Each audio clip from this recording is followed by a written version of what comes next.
Good evening, everyone. I hope you are keeping well and safe. Thank you, Ms. Bengeri, for your time, for sharing your knowledge with us. I would like to request Ms. Manju TC to introduce you formally to the participants. Good evening, everyone. Today I am asked to introduce the speaker of the day, Ms. Reena Bengeri, who I feel doesn't need much of an introduction in this group. She's a very active and energetic presence in this FDPPI forums. She is not new to this webinar series also. Her earlier session on privacy by design was very well appreciated. Reena is a senior leader, having spent bulk of her experience in IT global services. Worked for Wipro and ITC Agribusiness Division in areas of IT delivery and quality management. She has played technical roles in a customer-facing capacity in US, Canada, and is now based in Bangalore. She got interested in data privacy while EU was drafting the GDPR and pursued a certification by PECB. Reena is now working with an IT services company in the DPO's office as a senior leader responsible for data protection and related complaints. She's an active member of FDPPI and passionately contributes by bringing to the table her experience, skills, and ideas. Very eager to hear from you, Reena ma'am. Over to you. Yeah. Thank you, Manju. Thanks, Shalini. So, yeah, here I am again. I think there are just some 7 to 8 slides which I prepared. More, I wanted to have a discussion and thought sharing in terms of what experiences everyone brings in this topic. If you look at sustaining a privacy and compliance organization, culture in the organization, right? So, the idea of putting this together, I got from when we heard Mansi Thapar take up the session where she said how privacy and compliance culture was initiated in her organization and what was required in terms of the initial steps for getting to a compliance to GDPR specifically and other laws in the organization which she works in.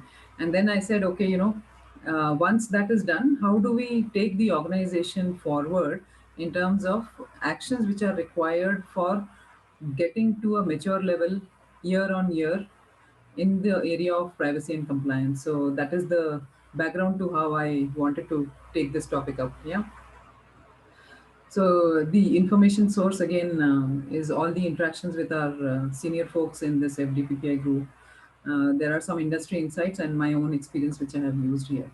So if you look at um, the journey which I typically have seen work in organizations is that the sustenance comes from how the activities are taken up from the point of inception of a journey, right? So you initially have a gap assessment and planning activity. That is the first milestone that you have identified a goal for your organization. You want to achieve compliance or take care of what is required by the law. And in this case, the GDPR specifically, most of the organizations which are working in the IT services. So basically, the requirements mapping. What is the what is the go-to the goal for the organization in terms of compliance requirements? Create a plan which clearly articulates the responsibilities of all the stakeholders, and then a communication from the management. So in all of this, if you see, there is a top-down approach in getting the organization to comply to the legal requirements of privacy and any other applicable laws. Then since this is a new gamut for all of the organization, it's important to deliver training to the entire organization and specifically the teams who are part of the part of the core committee, who's going to actually be responsible for execution of the tasks in terms of the compliance requirements. So there are a lot of activities which need to be done apart from training. There are business processes, technology update, the upgrade of technology in terms of the IT services solution, because privacy entails a lot of overlap with security aspects of the solution which is being implemented. All of those aspects need to be done as the step two, right? And then on an ongoing basis, the governance and communication is critical in any situation like this, where we have to have a constant review of the compliance activities which are being taken up by the core group. So essentially, first step is gap assessment and making a plan. Second is putting an execution plan and training the team together. And the third is compliance and monitoring and a continuous improvement exercise. So basically identifying what would be the KPIs for the organization. Say we are on a stage one of implementation. Where do we go at stage two? What is required from a maturity building exercise perspective? So this is the gist of the journey which is to be taken up by any organization in this scenario, right? Now, the responsibilities, right? So when you take up a responsibility matrix like this, it is important for us to articulate that, as part of the core committee and the supporting organization which is being part of this exercise, what is required at a responsibility level. So the first thing we talked about was a building a plan and rolling out the privacy program. So basically, a core committee is formed which has a representation from all the support functions. The the relevant the DPO office has to be set up in a typical privacy scenario, and there has to be an anchor for this core committee, which will be a senior management representation. So that is the first step, right? Then identify all of the second level stakeholders within the core committee who will be responsible for execution of the plan. Say, for example, an HR team has to introduce certain processes, or even collection of PII, or what is the processing activity which is required. All of that needs to be identified and uh, taken up, right? Then the third is training and awareness, where we are talking about there are two levels of training, right? One is at the executive management level, where we actually give a perspective of how we are doing it, why we are doing it, and what are the regulations with which we are looking for compliance. And then a detailed training to the employee level in terms of what are those cultural awareness activities which they need to be doing, so that the awareness in the organization builds up, right? So that is training and awareness. The fourth is review and update of the documentation. A lot of action is required in this area. If you see, organizations would have taken at least 3 to 6 months to get to a level of readiness of implementation, which means that you need to create processes, policies, guidelines, forms, templates, and all of that. And that needs to be baselined and start to be used. That means we have identified the business processes which need to be changed, or additional new business processes which need to be adopted by the respective support functions, right? That is about implementation. And while we do that, every organization would have a quality management group which is responsible for internal audits. That group needs to be engaged. That, the group has to be identified in terms of what kind of reviews they will be taking up, what is the checklist they need to create, what are the templates which have been identified. And what I have also seen is that a lot of times this internal group who is doing the quality management, or putting a third eye to the activity of this program plan, right? They have to have a industry, or at least a knowledge level which is one level up than what the rest of the execution team is doing, right? So it cannot be just a small group who is actually executing compliance activities or checks based on a checklist which is created by them, right? They have to have that additional value which they bring to the table to ensure that the maturity of this program goes in a upward side. And the whole aspect of risks and mitigation, right? The Any program which you implement, or any activity which you do for an organization, we need to look at it from a risk mitigation perspective. What is the end objective, and how do we achieve it? What are the risks which will be identified during that process? How do we mitigate the risks? What are the alternative mechanisms of approaching a particular situation? right? All of those aspects need to be taken up. And if you look at the escalation management process, this is very critical because there, we are again, I'm saying that the key driver to this is the management commitment. That means, as an organization, management is interested and is committed and is budgeting the required resources to get the compliance for the organization. And in this case, if it is GDPR, we need to make sure that at the earliest, the compliance framework for GDPR compliance is in place and it is operational and being used, right? and uh, and the last point which is here is the defining the KPIs and the matrices. So uh, the forethought in terms of where we want to lead to, for example, you look at the compliance framework which could have aspects of how to do a data collection. Where are we, which are the systems which are actually being impacted when the data is being collected? Do you have a contact us form within on your website? How is that data being routed? Is that website being maintained by a third party? How is the solution? Is it being used on the cloud or is it an on-prem solution? All of those aspects need to be considered from data collection perspective as a business process. Yeah. So these are just examples which I've put in here. And I'm saying that the management role is very key in terms of providing oversight, the guidance, and any connects with the industry in terms of best practices that can be adopted, or even consulting with a external organization who has helped in bringing organizations into the compliance fold in a typical scenario like this. And similarly, we talk about governance and timely intervention or the escalation management. So these are the key aspects for sustaining a culture which we are trying to build from a privacy and compliance perspective, right?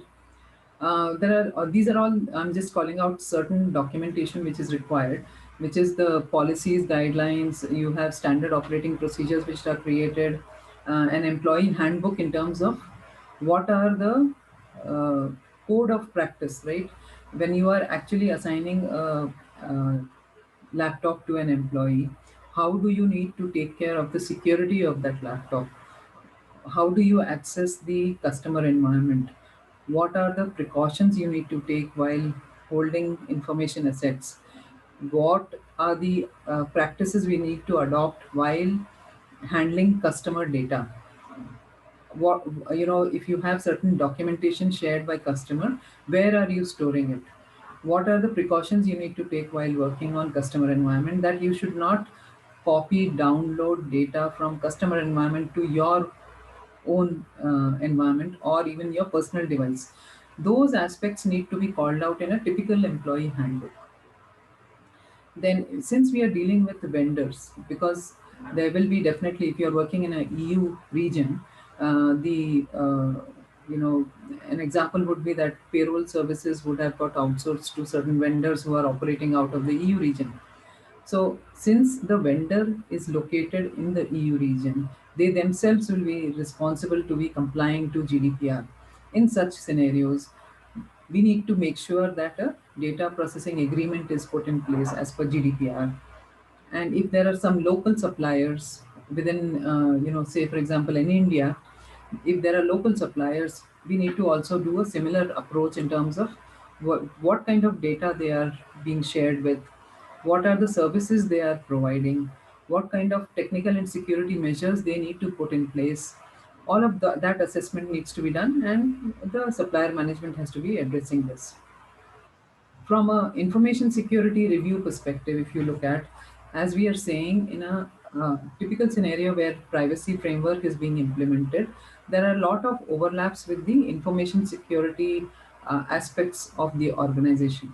And why we say that is because if you look at GDPR specifically, it talks about implementation of appropriate technical and security organization measures. What does it mean? Since as an organization you are processing data of either EU nationals or citizens who are outside of the Indian territory, it is important for us to demonstrate that such personal data is appropriately secured and secured, stored, and processed within the framework of your information security controls, right? So that is what we are talking about here. And then relevant communication. Say you would have also created policies and privacy notices for your employees. If you are engaging with some subcontractors, you would have given them certain undertaking in terms of how to handle personal data of customers and so on. So this is what it is. Now if you look at the gist of this entire discussion, I'm saying there are three parties to it, right? One is the management, as I talked about, and then employee awareness is extremely critical in this entire exercise, where we are expected that the awareness level of the employee over a period of time is going up. And who is facilitating it? The organization core committee, for example, the DPO office, or the combination of DPO office and the information security group, who are responsible to ensure compliance to the framework and building awareness in the organization. And this is what is required for a sustained um, activity for building the privacy culture in the organization, right? um, Now, I'm just trying to call out certain key challenges and mitigation plans here. If you look at, the first challenge would be the lack of ownership and drive. Okay, so if you look at program plan which I just defined, there is a core committee who's been entrusted with bringing um, executing the plan or bringing the compliance activities to a level of satisfaction, right? So what typically could happen is that the supporting organization, or the support functions like your HR or finance or even marketing, these organizations or these group of people typically would just distance themselves, because they'll say, okay, there is a core committee who is entrusted with this activity to implement the program plan for compliance, and they will do the job. So there is a lack of ownership, which is typically a challenge in certain organizations where this activity has been taken up for bringing up compliance of any of the privacy regulations or laws which are there, which they need to adopt. So typically, what would be the mitigation plan?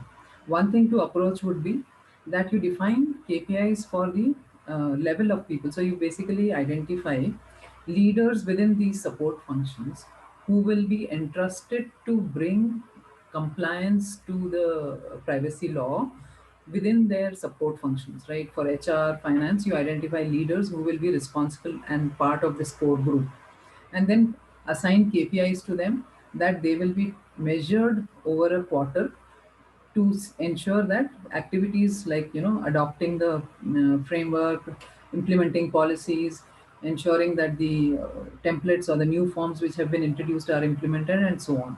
So you define those goals and objectives and bring it into the appraisal process. And similarly, we have to have a strong governance and management oversight. So basically, I'm saying that the unless there is complete management oversight in terms of a quarterly review or a half yearly review where the framework implementation progress is assessed, and this will become a little challenging. So that is point number one. Second point is lack of awareness on handling personal data and compliance requirements, right? So this privacy domain being a new subject or a new domain for the employees, it is important for us to build a plan on how we will actually inculcate the practices which are required for these employees, right? So if, say for example, a developer or a end user who's actually doing a support for a EU based customer, and they are just dedicated to the project and they do the service delivery, but during the process of service delivery, there could be a, due to lack of awareness, there could be a potential incident which is created, right? Where there could be a data which is actually unintentionally copied from customer environment to our environment, and then the customer gets notified through their IT infrastructure and alert system, and then then an incident is created and you do all the next activities. This kind of activity could have been avoided if there is a proper training given to the employees and a repetitive um, refresh of do's and don'ts on handling personal data. So what we typically do is we tell the project teams and the project managers to ensure that they create a project specific induction kit, and that is repetitively reviewed with the team members to ensure that it is put as a practice. And now, because of the remote working, it becomes a little more challenging. Otherwise, if you're working in an office environment, we put the do's and don'ts print out in the on the the workplace of the employee. So that is one more way. The third one, which I have called out here, is inadequate resource and budget allocation. So what happens typically is, at the top level, at the management level, there is a complete buy-in that yes, we need to adopt, compliance to the certain privacy regulations, which are typically being asked for in lot of new business which is coming in. So now it's like a tick mark which will say, are you GDPR compliant? Are you complying to the laws of the US? It's not called out which law and so on. It will just say applicable laws compliance.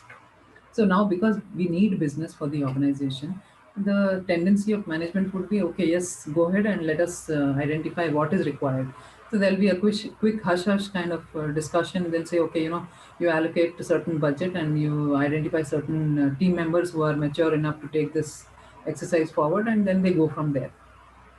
In this process, what happens is, because of inadequate planning and inadequate insight into what it entails to get into a privacy compliance situation, the the core committee which is formed has a toll on it, right? In terms of, we actually do not understand the depth of the matter and how much of effort and time which is required for such core committee to get to a compliance level for the organization, right? So the best practice could be that you engage an external consulting organization who will advise you, or even take up that initial step of gap assessment and creating a program execution plan, right? That's the best way to approach, where, because we as an organization do not have the expertise or even the knowledge of the privacy regulation which we are trying to adopt at the org level, right? So the best thing to do is engage some external agency or a consulting partner organization who will help us to do that initial part of the journey. And that is where we also get a lot of insight from the industry best practices on what has happened in a typical scenario where the organization has migrated from state X to a state Y, where now they are compliant to the industry requirements in the privacy domain, right? So that is what I wanted to cover today. We can open it up for any questions or discussion points.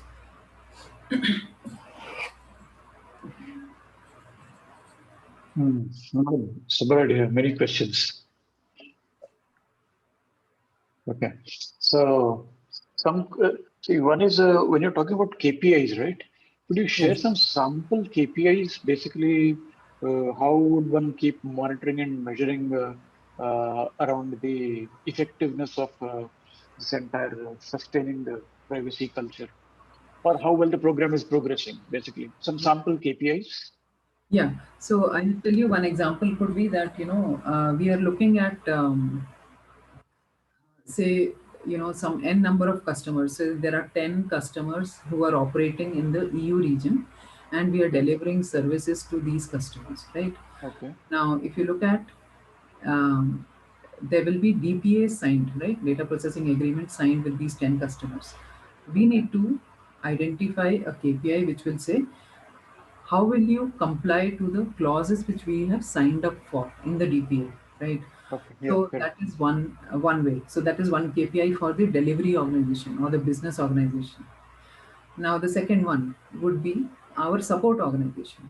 All these HR, the finance, and all of these support functions Okay. who are engaged in engaging services of vendors Hmm. located in the EU region, right? Okay. What are those vendor contracts? How are we complying to those vendor contracts, right? And what is Mhm. the one of the KPIs could be that if you look at a vendor contract, the Hmm. vendor will say, I need to, in the appendix of the DPA, they will call out what are the processing activities and the PII and the data subject details, right? In Hmm. certain situations it will be a, a comprehensive list, because that vendor would be operating with n number of such customers like us. Okay. What we need to identify is whether the PII which we are sharing with such vendors is what is the bare minimal. Apply the data minimization principle, right? And Okay. then make sure that the technical and organization measures, right? Typically, these are the two aspects I would say for building a KPI. Yeah, What are but the I mean, how do you quantify that as a KPI? See, KPI has got to be a very compact kind of a measure, right? right? Defect percentage, on-time percentage, SLA adherence percentage, and all. So, like that, what would the KPI be here in this case? Would it be some kind? Uh, I mean, we understand data minimization, but would the KPI be? How do you define that KPI? See, in the initial first year, if you are looking at services, you can say that vendor compliance, vendor DPA compliance is my goal. And you Okay. define the KPI within that vendor contract. Basically, sharing of the PII, which is applying the data minimization principle and the technical and organization measures. Now, in year two, what you could do is from a maturity building perspective, we Hmm. can identify if there is a effectiveness element which can be built in this process of compliance, right? That is something which we need to think through. How will you measure effectiveness of the compliance, Exactly, exactly. right? Because even the data points that are required to compute these KPIs, they themselves would be so much of qualitative elements in this and judgmental aspects as to whether somebody is complied or not. And KPIs being very measurement focused, bringing the quantitative angle into an exercise which is essentially so very qualitative and judgment based. That typically would be very, very the biggest challenge around creating and even reporting on those KPIs, right? Uh, Huh. for the people who have to report actuals against those KPIs, they would be at their wits' end as to how to get the data to measure the actuals against the KPIs. Right. Correct. One level further could be that what are the number of data breaches which have been suffered by this vendor, right? So what are those measures which they have put in place, which are preventing such data leaks? That is one point. Second is, what are those measures which they have put in place in terms of handling of personal data, right? So the basic thing could be that you have training and awareness for all the vendor resources who are handling personal data of the customers.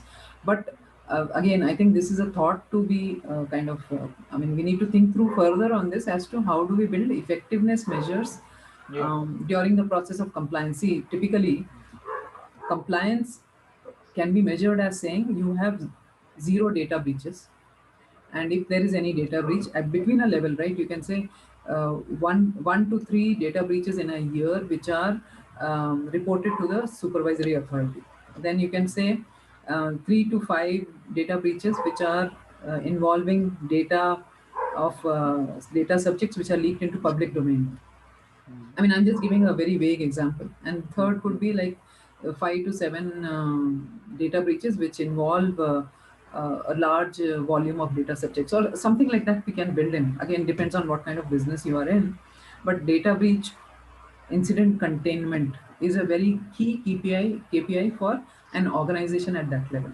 Mm. So it involves, how do you achieve that? It involves awareness building, it involves technical and security measures which you have put in place, it involves business processes which you have put in place which are effectively being used, and so on. Mm. Okay. So, and Miss uh, Bengeri, would it be correct to say that, based on compliance review outputs, also these KPIs can be, reviewed? Yeah, basically, if you're putting a Like, internal audit function in place and you're measuring as to how many, NCs have been found or observations have been documented by the internal audit team, how do you can you derive any data set from it which can contribute to a KPI? I mean, it depends on what kind of checklists are being used by the internal audit organization. Okay.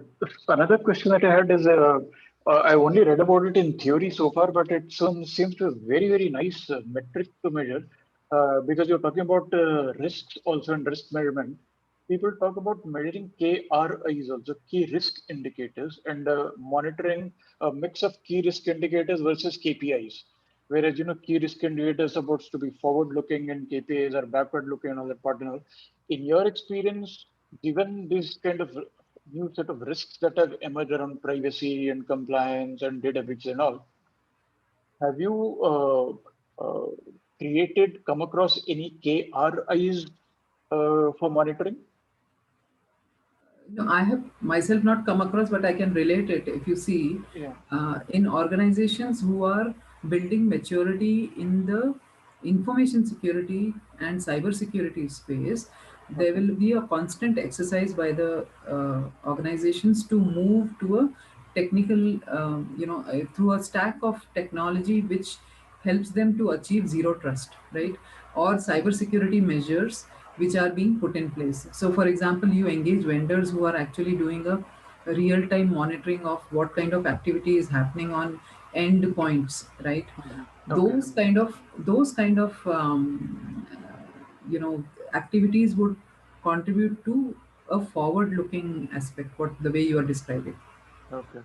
Yeah. So if there's a SOC or something, then metrics from the SOC and can be potential KRIs, right? Correct. Yes, and that again requires a lot of experience and thought because that is the key area, I would say, from a compliance perspective. In our scenario, even whatever you do on a privacy, or a GDPR implementation perspective, you reach a level where you say, okay, my organization processes are in place, compliance framework is in place. Now I need to build an organization which will do a maturity on an upward level, right? What the key point over there would be, what are those technical and organization measures you're putting in place which will prevent data leak? Yeah, that's what the span of KRI is. Although, I mean, generally, the KRIs were advocated as a part of enterprise risk management, not necessarily restricted to just privacy risks or information security risks, but the larger universe of risks facing organizations in general. But as wanting to know if at least I know somebody who has ventured into that space and can give some sample KRIs that could be applied in the context of this privacy and information security space and all. And my last question was, see, this entire mechanism that you said, no, looks like this is for at least medium to large organizations. When I, as an auditor, say, for example, I do a lot of this SOC 1, SOC 2 audits and all, we deal with a lot of small and medium organizations, right? And it seems to be a completely different universe altogether. They will not even have a DPO at all in the first place, right? They don't have an internal audit function also. Okay, so both creating and sustaining a culture in maybe a startup that has no more than 20 people or 30 people at the most. Okay, and even the software development might have been outsourced to a technology partner, right? Specific issues with respect to small and medium organizations as to either to creating this kind of culture or sustaining that culture either way. Yeah, so in typical situations where it's a small scale organization, if you see, we need to identify what is our end goal. End goal is to... Which the management is always very clear. Very clear. Right. Yes. Now, in the organization, because of certain constraints or a budget constraint or a resource constraint, it always works out better if you engage a consulting partner who will come with that experience for what are the priorities we need to, how do you prioritize the activities which are required to get to a compliance level. For example, if you look at GDPR compliance in a small organization, if they have, say, 5 to 6 customers from the EU region, the primary aspect they will have to take care of would be to ensure that the data privacy of the EU-based data subject is taken care of, right? So you should definitely have a privacy notice put in place. You should have PII, which is securely processed of those EU nationals. Third would be that if there is a payroll processing being done by a vendor in the EU region, make sure that you have a DPA. If you address these two or three things, you are taking care of 80% of what is required from a GDPR compliance for that size of the organization. DPO, you're saying, or DPA? DPA is data processing agreement for those vendors. Okay, okay. Agreement. Okay. Hmm. Okay. Yeah, I think that's all right. Navi sir, your thoughts? I just wanted to ask Miss Lal. Miss Lal, you have your hand raised. Do you have a question? Yeah. So, Reena, Please first go of ahead. all, yeah. Am I audible? Yes, yes. Yeah. So, Reena, first of all, thank you very much for making such a clean, corporatized, and crisp presentation on the subject. We all can appreciate the subject is very large. But I wanted to ask you, in your experience and sight, all that you have seen, are the boards of the large companies having an oversight on the subject? Management, of course, is having some kind of oversight, but are the boards having the oversight? And which committee, for example, for the listed companies, is it the audit committee or is it the risk management committee which gives a proper oversight on the subject? Have the board started talking enough about the subject? That's my question.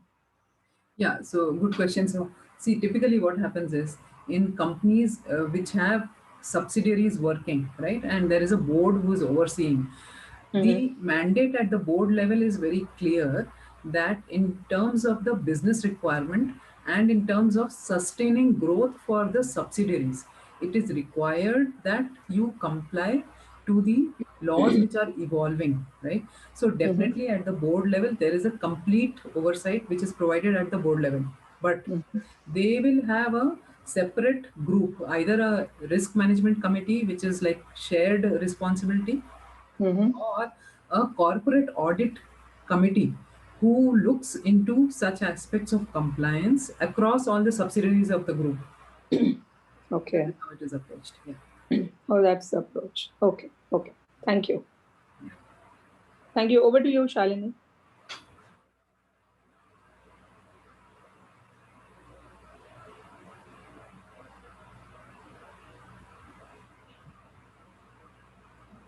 I think, Reena, you could stop sharing your screen. Sure.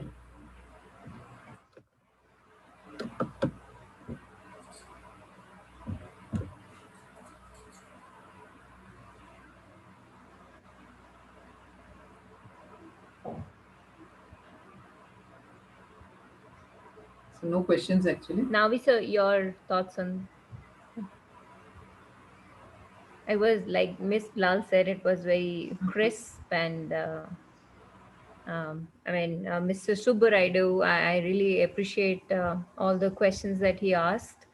So it gave immense clarity Now, a couple on of the subject covered. things, Shalini, I want to add. Okay, or at least ask questions. Yes, sir. To Yes, Reena. sir. Now, one of the points was already raised by Meena Lal, that is the board's involvement in the whole process.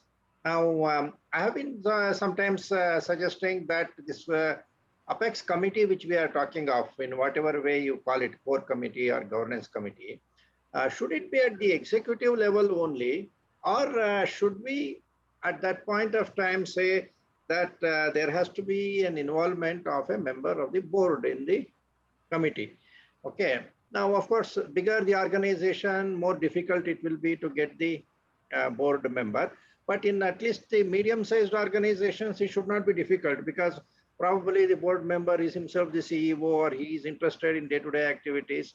So, of course, I'm not looking at only the CEO. If companies have got independent directors, should we not get an independent director into this governance committee?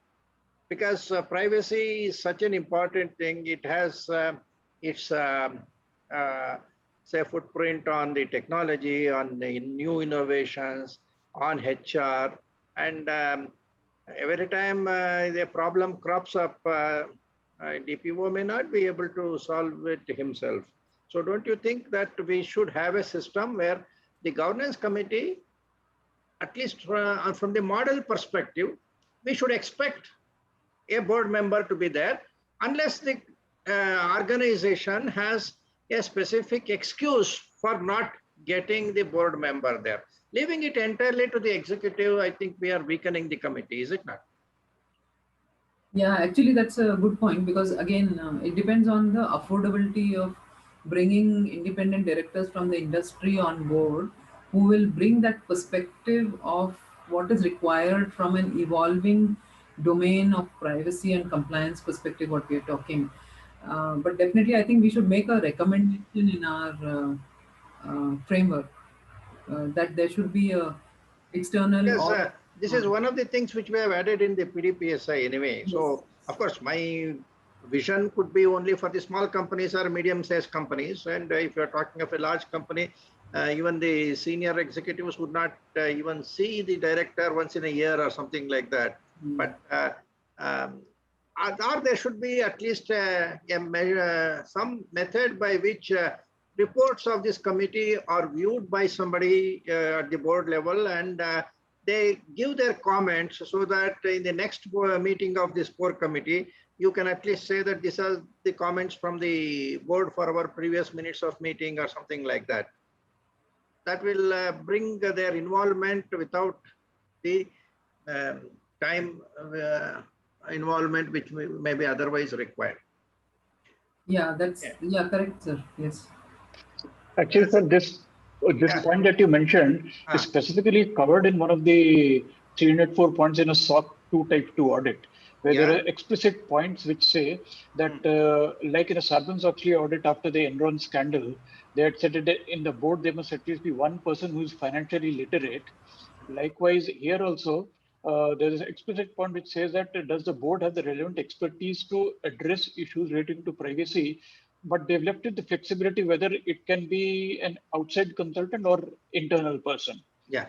So some of the audit frameworks make it explicit that at least the board should be having an ear, giving their ear to somebody who's an expertise in this subject matter. See, we are talking of, say, security as a expertise nowadays. Okay. Earlier it was finance. Okay. So the board will say that somebody who is expert in finance should be there. Or if it is in a technology company, somebody who is good in that particular line of activity in the technology. But now if data is becoming a very important asset of the organization, somebody who is specialized in data protection should also be considered as a potential candidate for the independent director, no? Apart from other these things. So maybe this kind of thoughts we have to put into the companies. Okay, that is one. And another thing which I wanted to discuss is this employee awareness. You said we always talk of employee awareness, but how do we convert this employee awareness into an acceptance by the employee? See, we create a training program, we spend a couple of hours telling them this, but in the back of their mind, employees should be thinking that let this person keep talking, then we go out and do whatever we want. The acceptance of what is good for the organization, that is where all our HR related expertise has to be built in. Okay. So conversion of awareness into acceptance. How do you think you have seen companies handling this? Right. So if you look at there are two aspects. One is on the IT side, right? In terms of acceptable use policy, which you can have at the org level, right? And then there is a employee handbook which you create, which has the HR or all aspects of how to conduct yourself when you are an employee. Now, these two aspects, what you could also do is, apart from doing an awareness and a training and a repetitive refresher course, you can have the employee to do an acknowledgement that they have read and that they will abide by.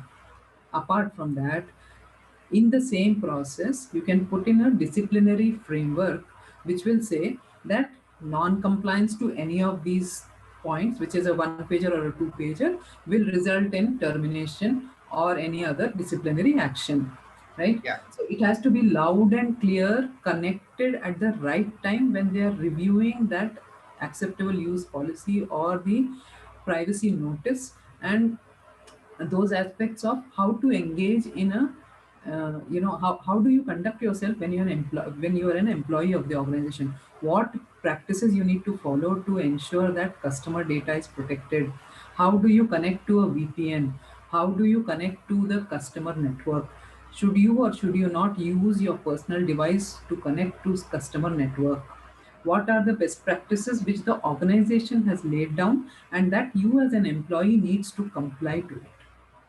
Yeah, so the incentivization and disincentivization as a Yes. matter of policy to be brought into the organization is what I was also suggesting, and that's what you said. We normally say ethical declaration should be signed. But of course, normally what happens is when a person joins the organization, you may do all these things, but subsequently he will forget it. So this has to be more or less a periodical exercise, at least once in a year, or when new projects assigned to a particular group. At that time, a project-specific ethical declaration or whatever name you give it, Yes. to remind them that there is a, we have now got a heavy, say, personal data-oriented project. My previous project may not be that sensitive to personal data. Now this is sensitive. This is GDPR. Next project, I get exclusively a CCPA project. So you are assigning that person. So specific to the requirements, that is an opportunity to, drill down some more concepts to that person and then take a fresh kind of a commitment from them. So this is a continuous exercise. And this is an accountability driving exercise. Yeah. In fact, in continuation of this, we have discussed some time back about the concept of distributed responsibility. That is, every person today is an adult in an organization. He should know what is data protection, what is security. It is not that only one person is there who gets a bigger salary and he should only take care of that. So if an individual has been given a particular laptop or say a device through which he is getting access to say the network and a certain set of data. Now that should be considered as his asset on which he should be only held responsible. Say the DPO's responsibility should be secondary to the person who is right there in front of the data. And if anything happens to that data, the first question will have to be to that person. Normally we say, oh, the breach happened at the say network somewhere else or something like that. The individuals are not in just a thought process, have not been given as much responsibility as should be given. And I think they are getting things done easily. So for example, a software developer, he thinks that I am only a developer, I am not responsible for anything else. Okay, but that person will be uploading some documents to the backend server or something like that. If he doesn't do it things properly, there could be security issues. Okay, so how do you actually, have you seen any organization where thought has been given to this? So decentralized responsibility to the operating level. So it's an evolving exercise, I would say. If I'm telling about that acceptable use policy or a do's and don'ts, I think the way forward would be to, at the project team level, make sure that there is a declaration which is signed, which is a specific declaration in regards to the access of that particular project's resources or the customer environment. And that declaration is what they need to put their signature on and say that yes, they are going to comply. And that is how you build the responsibility at that project level. I think we have not yet gone there. I have not seen teams doing it, but that is the way forward. Trupti, you have got any thoughts on that? Sir, what I suggest, I may add, that there can be surprise questionnaires or surprise quizzes for as far as privacy is concerned, because what we have done, all the banks have cyber security policy in place, IT policy in place, but where we have this sort of contracts, we circulate a small questionnaire, surprise questionnaire, and they have to answer that particular question on spot. Means a particular bank employee visits to that particular, all the employees put that particular question paper and get it answered immediately, and based on that particular answer we are aware, means we are knowing whether he has properly gone through cyber security policy, IT policy, he understands that, and if he is not able to make that cutoff point, he is again asked to join some training program. So this sort of privacy policy questionnaire or those can be circulated by organization to assess individual integrity or individual knowledge level, whether he is well acquainted with the privacy policy of the company or not. That is what can be one of the suggestions. Yeah. Yeah, good point actually. Yeah. Sudarshan, Right. you have got any thoughts, Sudarshan? No, thank you. Okay.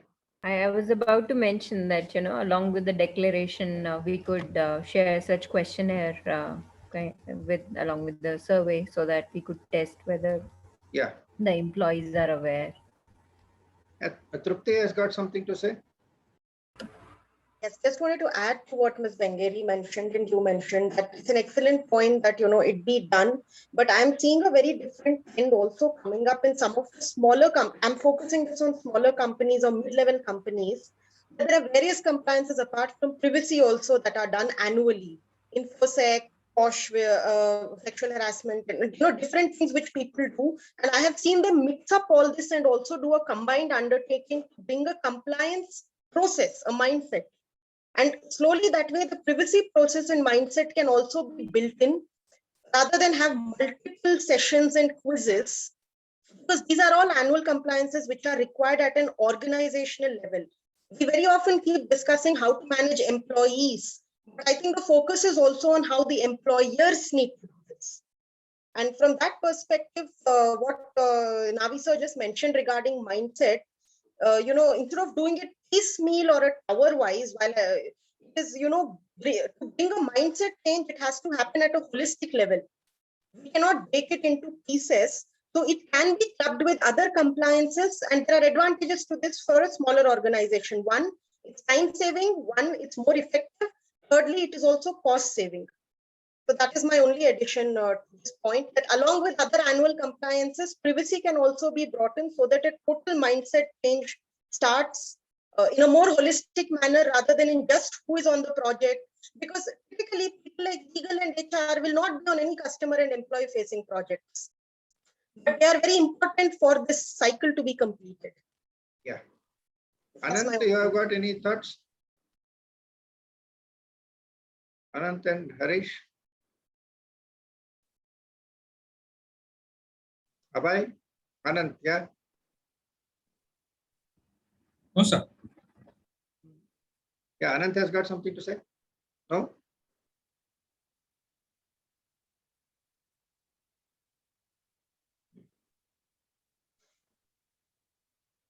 I think Anant is not audible.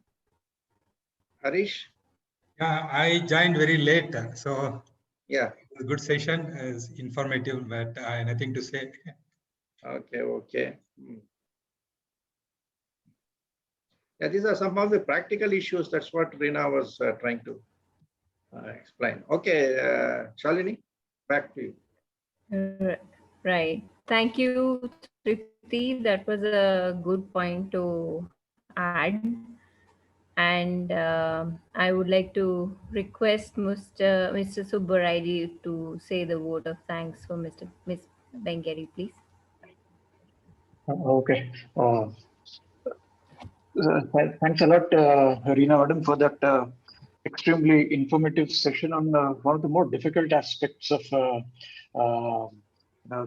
implementing privacy across organizations. And I think the sustaining privacy culture is, I think, the right title for this, because as they say, culture often eats a strategy for breakfast. That's a phrase that all of us know. And as some of the questions that were raised around and some solutions were thought about for that. The effectiveness is the real key here. Not it often when these things fail, and we've seen it in many client organizations when we go for audits and all, the management at the top definitely knows and is aware of, and the business case for implementing these initiatives is very well understood.